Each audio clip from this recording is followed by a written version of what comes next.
Florida heat has a way of sticking to your skin, even at 7 in the morning. But that day, there was something else in the air. Something thicker. Something poisonous. I was packing my first moving box into the back of a rented U-Haul when I heard the unmistakable clack of high heels on pavement. Pamela Hargrove, HOA administrator, and self-appointed empress of Cypress Palm Estates. A Florida HOA tyrant so feared that neighbors whispered her name the way people whisper about hurricanes.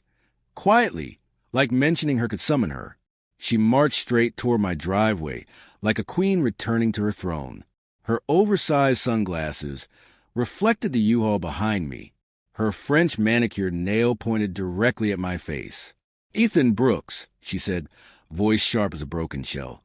"You cannot move out without prior approval from the HOA." I was holding a box of dishes. Just dishes. "Ma'am," I said, trying not to laugh. "It's my house." She didn't blink. "You're in violation of exit protocol, foresee, and I am documenting this." Before I could ask what the hell an exit protocol even meant, she whipped out her phone, dialed 911, and screamed like a seagull being strangled. "He's abandoning community regulations. He's hostile. Send officers now." Like I had robbed a bank or set her house on fire. 5. Yes, 5. Squad cars pulled up within minutes. Lights flashing. Neighbors peeking through blinds. Officers stepping out with hands near their holsters.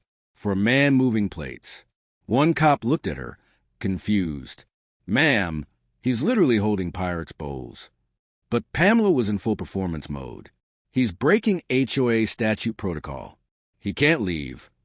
The irony, what she didn't know, what none of them knew, was that I had just closed on nearly every rental property on the same street in less than 30 minutes when the cops realized they'd been summoned for a fake emergency. Pamela Hargrove would learn something that would shatter her world. She wasn't the queen anymore. She was about to become my tenant. But before I tell you how Florida's most corrupt HOA queen fell, let me back up. My name is Ethan Brooks, early 50s, retired systems analyst from Denver, widower. My wife, Lena, passed away 2 years before I moved to Florida. Cancer, fast, cruel, the kind of loss that leaves shadows in rooms even when the lights are on. I needed a change. Warm weather, quiet mornings, ocean air. Florida sounded like healing. Cypress Palm Estates looked perfect. Palm trees, pastel houses, well-trimmed lawns, friendly listing photos. I bought a 2-bedroom ranch near Tampa, close to where the breeze carried that salty Gulf smell Lena loved. Hope smelled like sunscreen and fresh paint. It lasted exactly 19 days. A Tuesday morning. Warm. Too quiet. I opened my door to find a woman standing there with a thick binder clutched like a holy book. "Pamela, welcome to Cypress Palm Estates," she declared, "with our community handbook." Handbook was an understatement. It was 61 pages, full of rules that made military boot camp seem relaxed.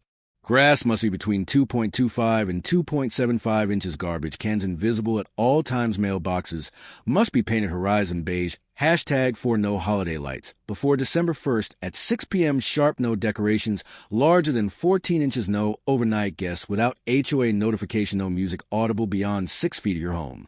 "We enforce enhanced community cohesion," she smiled. But the smile didn't touch her eyes. Enhanced felt like a threat. She waved toward a small golf cart parked behind her. A grown woman driving a golf cart with a flashing orange light, like she was a traffic cop. That should have been my first warning. But grief fog makes you ignore trouble until it slaps you. It came at dawn. A loud thwack. A paper slapped against my door. Violation notice. Lawn exceeds maximum allowable height. Measured 2.9 inches. Fine, $175. She had measured with a ruler at 6:15 a.m. in Florida heat. Who wakes up before sunrise to inspect grass? A tyrant, a bored one with power. I paid the fine. I didn't want to fight, but like blood in the water, it only encouraged her. When my dad visited, Vietnam vet 76, he parked a small camper in my driveway. 2 hours later, unauthorized vehicle. Fine, $500. remove in 24 hours or legal escalation. My dad looked at me, shook his head, and muttered, I didn't survive the damn jungle just to be bullied by some clipboard princess. That was the moment something shifted inside me. The grief I'd carried for 2 years didn't disappear. It hardened into resolve, into anger, into purpose. After the camper incident, something inside me changed. Grief is heavy, but anger gives you spine. I started paying attention, watching, noticing things other people ignored. And the more I watched, the more I realized Cypress Palm Estates wasn't a neighborhood. It was a dictatorship wearing pastel-colored paint. And Pamela Hargrove was its dictator. You ever walk into a place that looks pretty, but something just feels wrong? Like there's an invisible tension in the air? That was Cypress Palm. Beautiful houses, palm trees swaying, but no kids outside, no neighbors chatting, no dogs running, no laughter, just the humming of air conditioners. And fear. Florida heat is loud. But this neighborhood was quiet. Too quiet. People watched from behind blinds. Stepped inside when her golf cart approached. Whispered instead of talking. Pamela's power didn't come from rules. It came from intimidation. She wasn't just the HOA administrator. She controlled the fines, the violations, the approvals, the financial accounts. And the fear, I didn't know it yet, but this woman had destroyed families before. Mine was next on her list. This is the one that broke me. My wife, Lena, bought a tiny ceramic sea turtle during our last trip to Key West. Hand-painted, blue and green. Beautiful. She joked that I moved through life like a sea turtle. Slow, steady, but always reaching where I needed to go. After she passed, I kept it by my mailbox. A reminder, a comfort, something small that still felt like her. One Saturday, I came home from Publix and found another violation taped to my door. Unauthorized lawn ornament. Fine, $300. Remove within 48 hours. $300 for a turtle 6 inches tall. I sat in my car, holding the notice, hand shaking, not from fear, from something colder, heavier, rage. This wasn't about community standards. This was cruelty wrapped in paperwork. The HOA held its board meetings in a little office near the entrance of the neighborhood. Not a community center, not a public space. Just a cramped Florida office with old carpet and walls painted HOA-approved beige number 3. I walked in and immediately knew. This wasn't a meeting. It was a monarchy session. Pamela sat at the head of the table, like a queen at her throne. Beside her were 3 board members, 2 retirees and 1 realtor, nodding at everything she said like bobbleheads glued to the dashboard. I raised my hand. Can we talk about fine proportionality? $300 for a 6-inch turtle. Pamela didn't even let me finish. You don't understand the standards of Cypress Palm, she said, voice sharp enough to cut through drywall. That ornament violates aesthetic uniformity. Aesthetic uniformity, I repeated. It's a turtle, not a neon billboard. Rules exist to protect the community, she snapped. I pulled out printed copies of Florida HOA law. I had done my homework. Florida Statute 720.305 requires fines to be reasonable and proportional. This isn't proportional. It's punitive. Her eyes narrowed behind her sunglasses. Yes, she wore sunglasses indoors. Mr. Brooks, she said, if you cannot comply with Cypress Palm standards, perhaps this isn't the right community for you. The room went quiet. And then, her final blow. And for the record, we do not answer to renters. I own my home, I said calmly. She blinked, a crack in her mask. The meeting ended 8 minutes later. As I walked out the door, the oldest board member, Carl, leaned toward me and whispered, "Drop it, son. She'll ruin you." She ruined the last 3. That was the moment I knew. Florida's sunshine wasn't the biggest danger in this neighborhood. Pamela was. And if I didn't fight back, she'd take my home next. Most people in HOAs don't know their rights. That's why tyrants win. But I'm not most people. I filed a public records request with Hillsborough County. HOA financials, payments, fines, contracts, the works. 2 weeks later, a thick envelope arrived, and when I opened it, it felt like opening Pandora's box.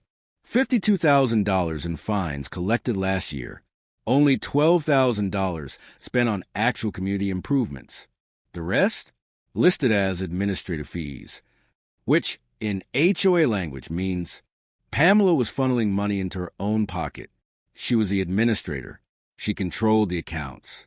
No board oversight. She basically wrote checks to herself. That wasn't just mismanagement. It was criminal. I stared at the stack of papers for a long time.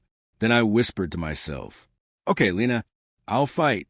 HOA bylaws said if 15% of homeowners petitioned, we could call a special meeting and force a vote. Cypress Palm had 24 houses. I needed 4 signatures. 4. How hard could it be? Turns out, hard. Very hard. I walked door to door. Most people didn't answer. Some peeked through blinds and hid. Some whispered, "We can't talk. She watches everything." One woman cracked her door open just 2 inches. Her name was Martha, mid-70s, shaking hands, soft voice. "She fined me $600 because my niece parked in the street for 20 minutes, she said. "I'm on a fixed income. I'm afraid to breathe wrong." I asked if she'd sign. She looked terrified. "What if she finds out? She'll bankrupt me. What if I cover your next fine?" I offered.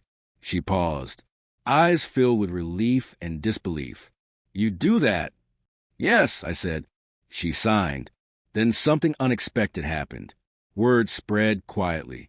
3 more neighbors signed without hesitation. They weren't supporting me. They were begging for escape.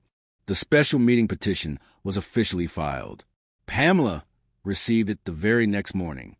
I expected irritation, annoyance, maybe a passive-aggressive email. What I didn't expect was a lawyer.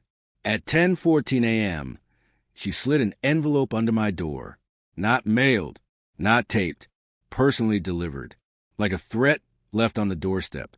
Inside, a cease and desist letter from the HOA's attorney, if you could call him an attorney. The letter accused me of falsifying signatures, inciting discord, interfering with community governance, destabilizing HOA operational flow, and spreading misinformation. It looked official. It sounded official. Except there was one hilarious detail. At the bottom, the lawyer had misspelled the firm's name. Harrison and Tate, attorneys at law. Attorneys, with AV. I actually laughed. I knew immediately.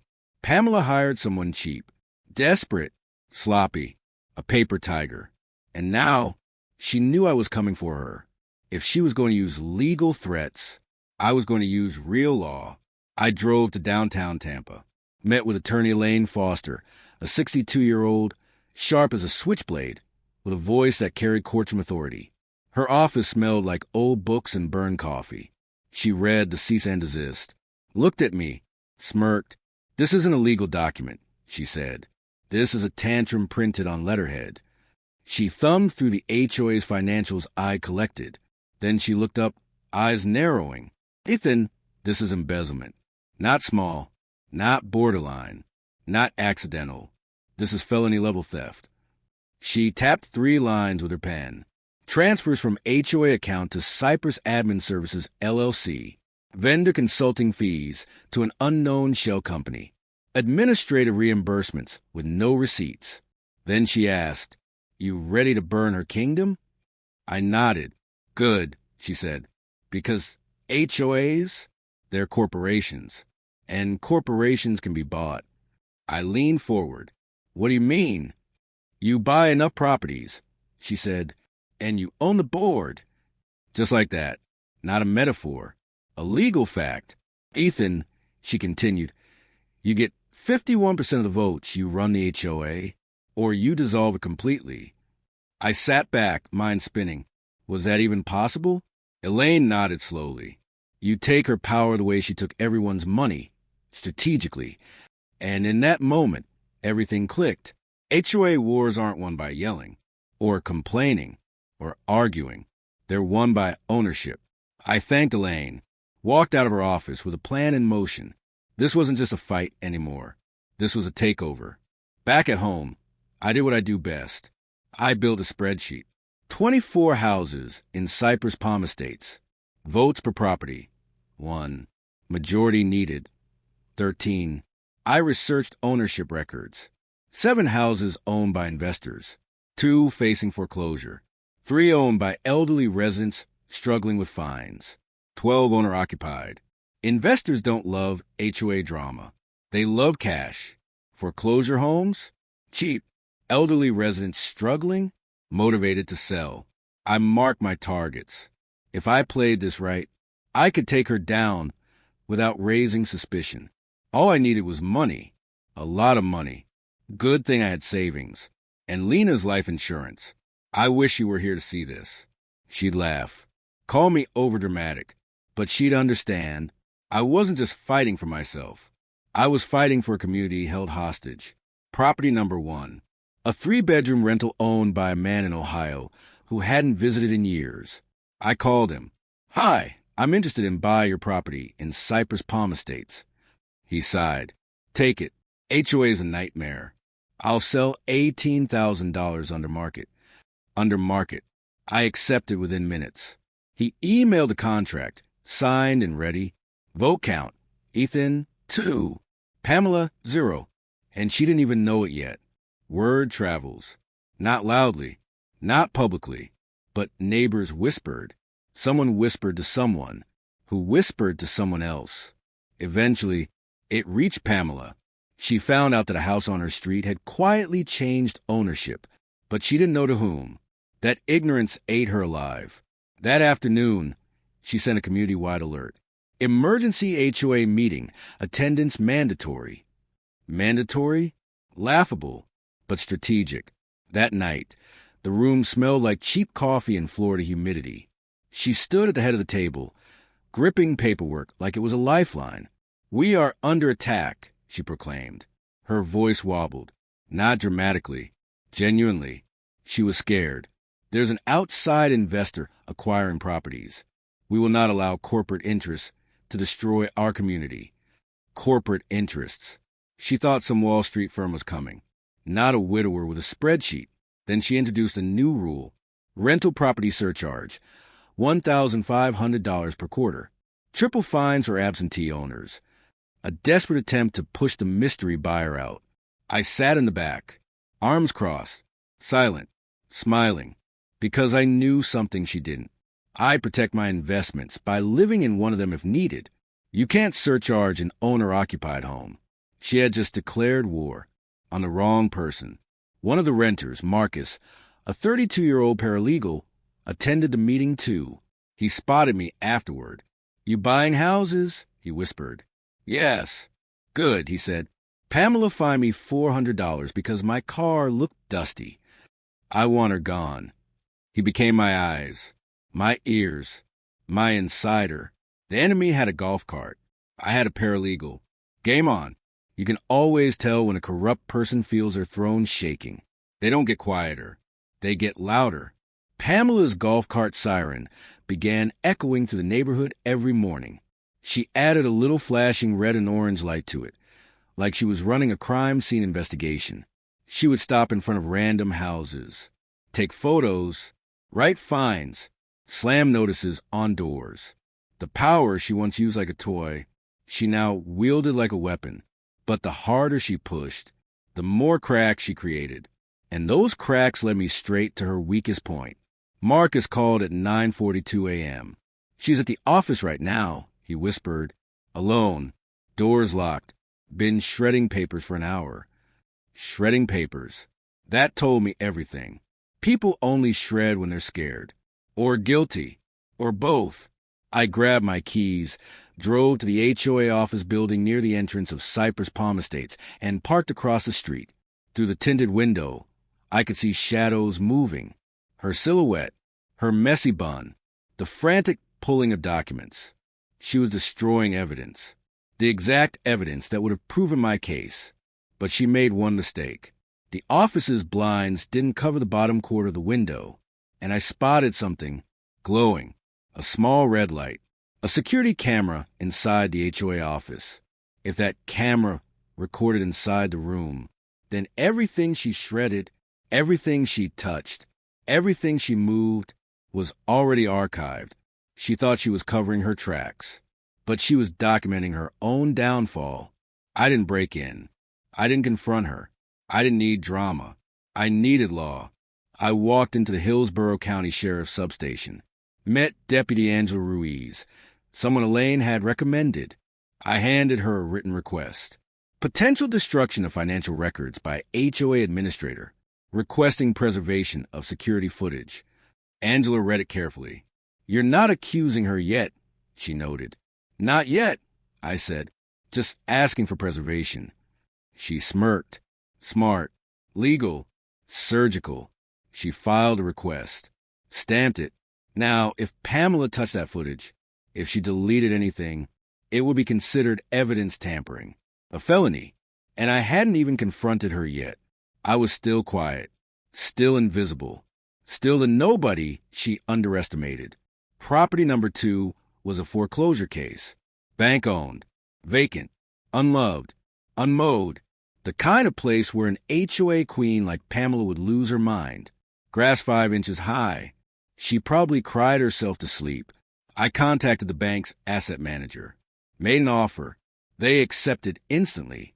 Nobody wanted a house inside an HOA war zone. But I did. Now my vote count was Ethan, 3. Pamela, 0. 3 down. 10 to go. Every kingdom has a loyal guard dog. Pamela had Gloria, the 70-year-old gossip machine with binoculars that looked like they belonged in the Coast Guard, the type of woman who knew everyone's Amazon orders, who left their porch light on, which neighbors' grandkids visited, and which cars didn't belong. She knocked on my door one evening, wearing bright pink lipstick and suspicion. "You're buying houses," she said. It wasn't even a question. "Yes." "Why?" "Because I don't like bullies." Her expression changed, just a flicker, a tremble in her chin. Then her voice softened. "She fined me $250 because I left my trash bin out for 11 minutes, she whispered. "I can't afford to live here anymore. My husband's gone. She's breaking people." I spoke gently. "Gloria, do you want to stay?" She nodded, small, scared. "Then I need your help," I said. She agreed before I even told her how. People living in fear don't need motivation. They just need a way out. She leaned closer. "You want to know something?" she whispered. "Something big." "Yes." "The HOA office? The board meetings? They're all fake." I frowned. "What do you mean?" She continued. "She runs the meetings without a quorum. She never files minutes with the state. Half the members on the board don't even show up. They don't know she lists them. Illegal. Completely illegal. But the next part was nuclear." Gloria whispered. "She hasn't filed an HOA tax return in 4 years." I froze. 4 years. Not filing taxes? That wasn't HOA trouble. That was IRS trouble. The kind that doesn't go away. The kind that doesn't negotiate. The kind that buries people. I thanked her, gave her my number, told her she ever felt unsafe, she could call me anytime. She hugged me before leaving. A desperate hug. The kind people give when they finally see hope. I didn't go to the IRS. Not yet. I didn't go to the sheriff. Not yet. I didn't confront Pamela. Not yet. No. I waited. Because there was one more play. One more strategic move. One more nail for her coffin. To take down a tyrant. You let them think they've won. That night, I received an email from HOA administrator. Subject: immediate compliance required. The message read, "You are hereby notified that due to your interference with community operations, your property has been selected for an emergency inspection. Failure to comply will result in immediate fines and potential lien authorization." Lien authorization, the most dangerous weapon an HOA holds. She was threatening to take my home over a fake inspection. At 7 a.m., the next day, perfect, the exact moment I'd been waiting for, I texted Marcus. Be ready tomorrow. 7 a.m. Cameras rolling. I texted Gloria. If she shows up, record everything. From the window. I emailed attorney Elaine. Inspection tomorrow. She's trying something. Elaine replied, Good. Let her. Then I placed one more call. To a person Pamela feared more than lawsuits, more than neighbors, more than me, a Florida State HOA compliance investigator. And I told him, come unannounced. You want to see this yourself. Tomorrow morning, the Queen was going to walk straight into her own downfall. Florida mornings are strange. The sky looks soft. The breeze feels gentle. Birds sound peaceful. But underneath all that calm, storms form fast.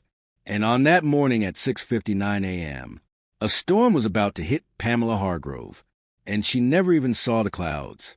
I stood on my porch, coffee in hand, waiting. The sun was just rising over the palm trees, painting the neighborhood gold.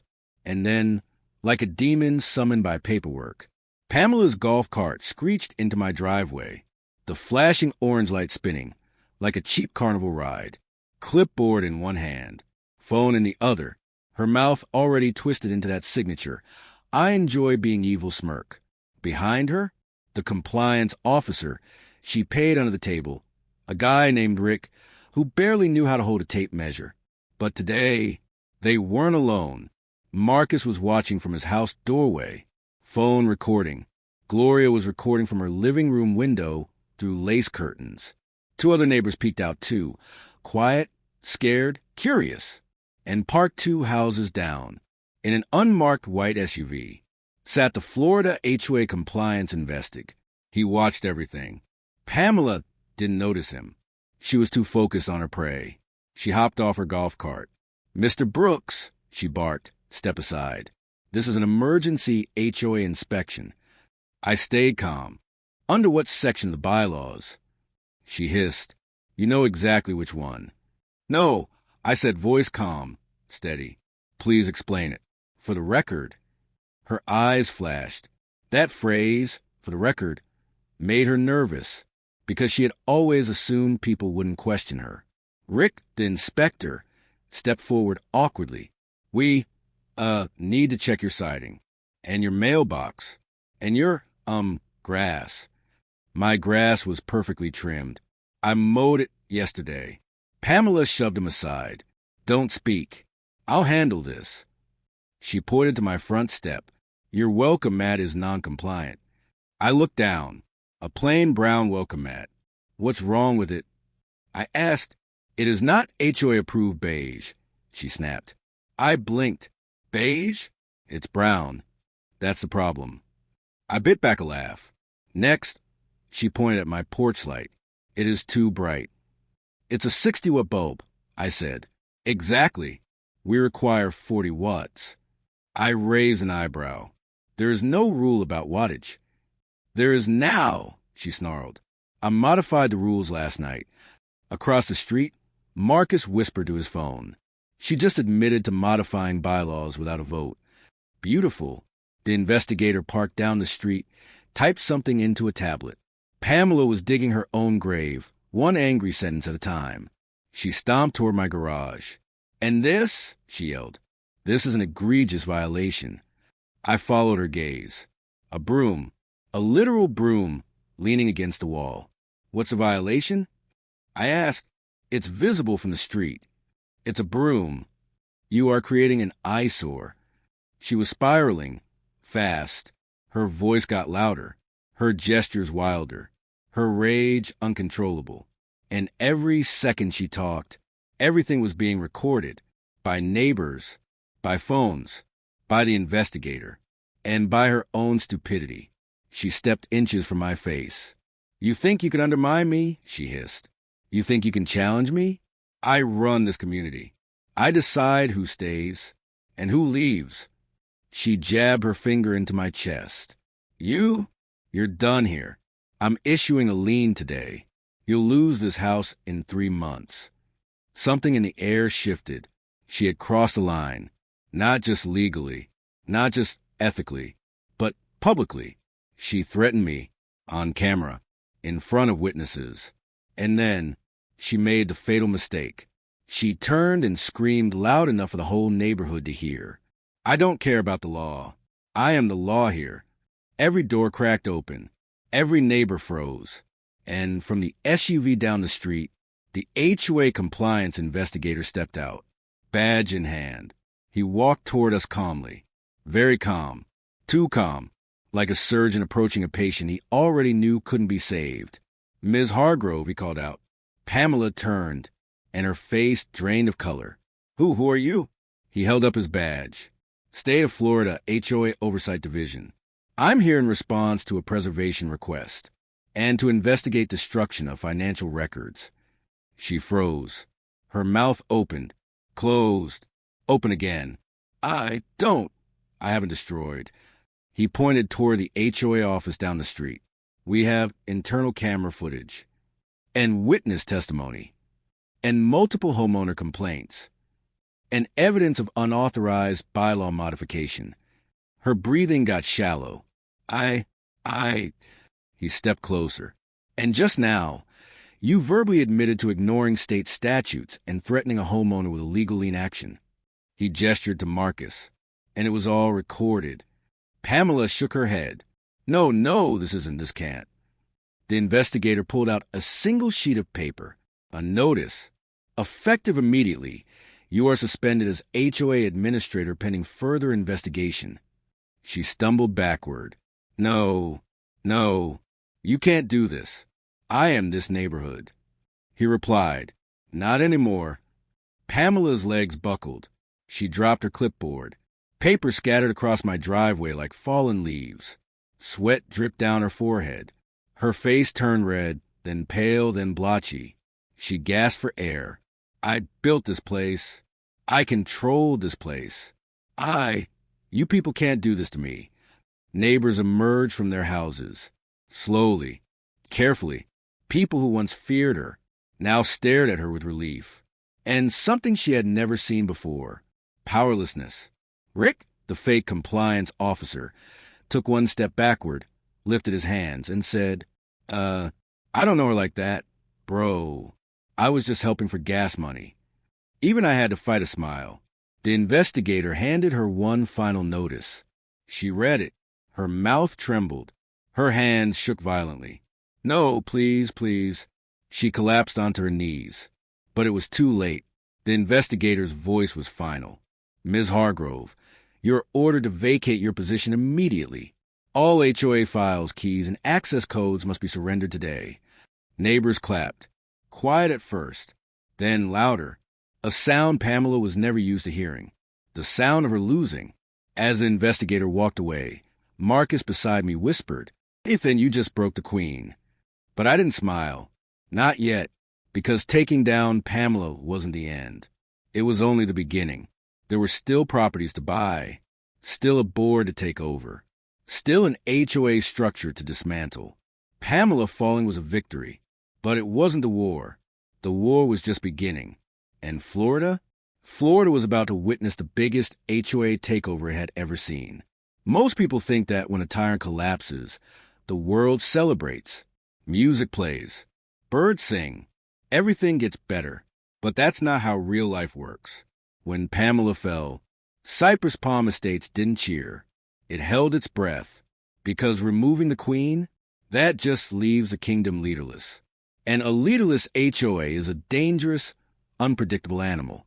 I woke up the next morning not to peace, but to chaos. At 7:12 a.m., my phone buzzed nonstop. "Gloria, Ethan, there's a crowd at the HOA office." "Marcus, bro, whole street arguing. Get out here." "Sheriff Deputy Ruiz, call me ASAP. Do not engage." I threw on jeans, grabbed my coffee, and stepped outside. The neighborhood, usually silent like a library run by fear, was alive. Not happy alive. Nervous alive. People gathered in clusters. Whispering. Pointing. Arguing. Cars lined the street.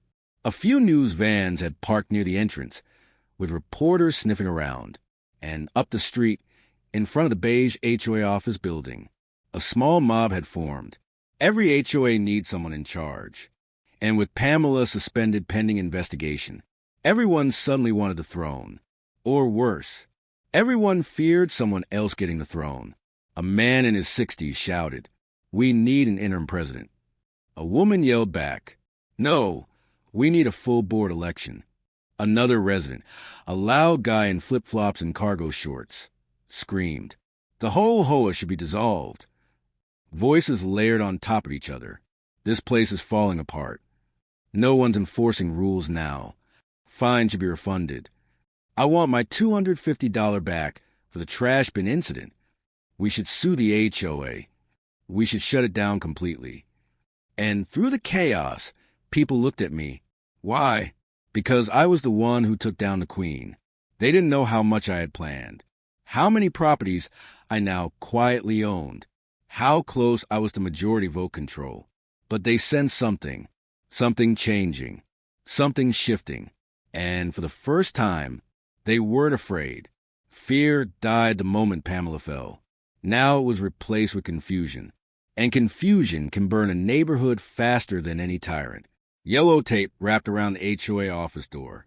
Property under investigation, do not enter. 2 sheriff deputies stood guard. One I recognized, Deputy Ruiz. She nodded at me. "You kicked a hornet's nest, Ethan," she said quietly. "And the hornets are waking up. What happens now?" I asked. She sighed. "Until the investigation concludes, the HOA cannot enforce fines, rules, or modifications."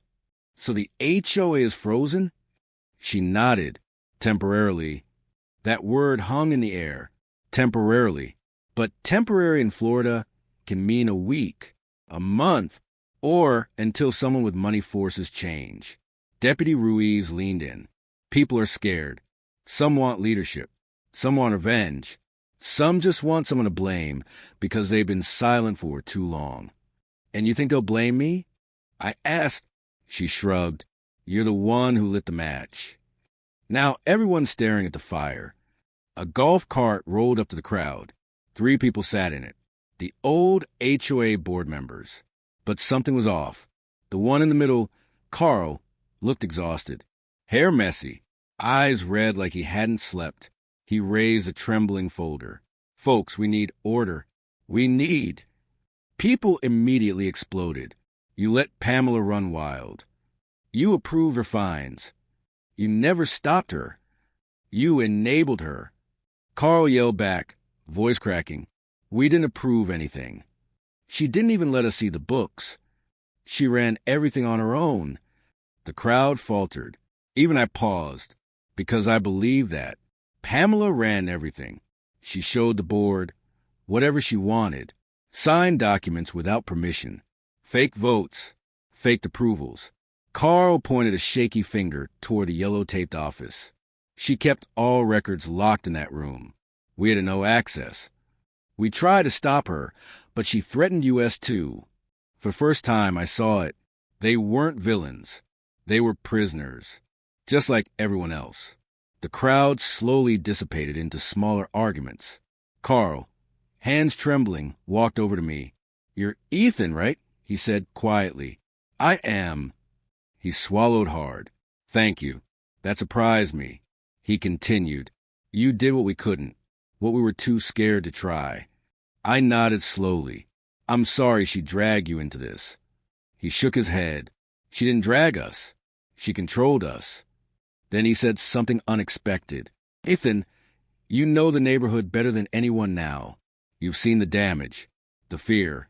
He lowered his voice. "We need someone to stabilize things." My stomach tightened. "No," I said, "I'm not." He cut me off. "Not president. Not yet. But we need you on the board." I blinked. "What?" He held out a form. A board nomination form. The last time someone handed me a form like that, Pamela was still ruling.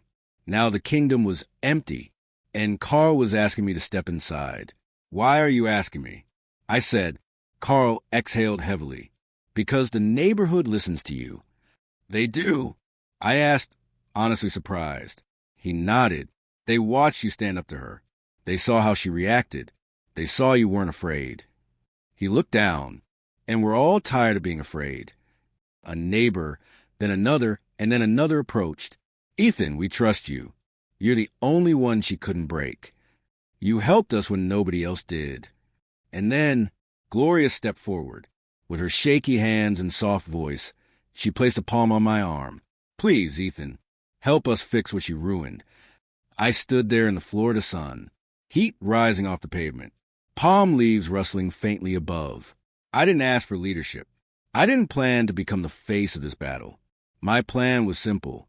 Buy properties, take control silently, dismantle the HOA from the inside. But things were changing faster than I expected. People were looking to me, not Pamela, not Carl, not the board, me. And for the first time, I realized something. This wasn't just revenge anymore. This was responsibility. I took the form from Carl's hand, signed it, folded it, and tucked it into my pocket. "Okay," I said, "I'll help." A wave of relief washed across the group, but as the crowd dispersed, I noticed something chilling. A black sedan parked down the street, tinted windows, engine running, watching. It wasn't law enforcement. It wasn't a neighbor. It wasn't a realtor. It was someone else entirely, watching me, waiting. And that was the moment I realized Pamela may have fallen, but the HOA war was only getting started. The neighborhood slowly quieted that afternoon, but that black sedan, it didn't move. Not an inch. The engine stayed on. Windows stayed tinted. Driver stayed invisible. Florida heat shimmered off its hood like a mirage. But this wasn't heat hallucination. It was surveillance. On who? On me? On the HOA investigation? I didn't know. But I knew one thing. People don't sit in unmarked cars on dead-end neighborhood streets for fun. And in Florida, nobody idles in a black sedan with the AC off unless they're on a mission. At 2:14 p.m., Marcus walked over to my driveway, holding a cup of iced tea. "You see that?" he murmured. I nodded. "That's not a neighbor," he said quietly. "No HOA vendor. No realtor." He took a sip. "Looks like private." He didn't finish the sentence. He didn't need to. Private investigators, lawyers, or something else. Pamela had enemies outside the neighborhood. She had debts. She had history. What if someone else was now trying to dig into the same things I was? Marcus leaned closer. "I can find out," he said. "I've got access to some databases at work." I shook my head. "Don't poke yet. We don't know who hired him." Marcus nodded with understanding, but the tension in his jaw told me he didn't like waiting. Neither did I. When evening rolled in, the heat softened. Cicadas hummed. Neighbors lingered outside, something nobody had dared to do before. Without Pamela's golf cart roaming around like a miniature patrol unit, people actually breathed easier. Kids kicked a soccer ball. A couple walked their dog past my yard. Someone grilled in their driveway. Life, real life, returning. But chaos was still bubbling under the surface. Because while the tyrant was gone, the kingdom was open, with no leadership, no fines, no enforcement, and no oversight. People were making moves. Fast. At 6:30 p.m., I got a knock on my door. It was an elderly couple, Patricia and George, who lived on the corner.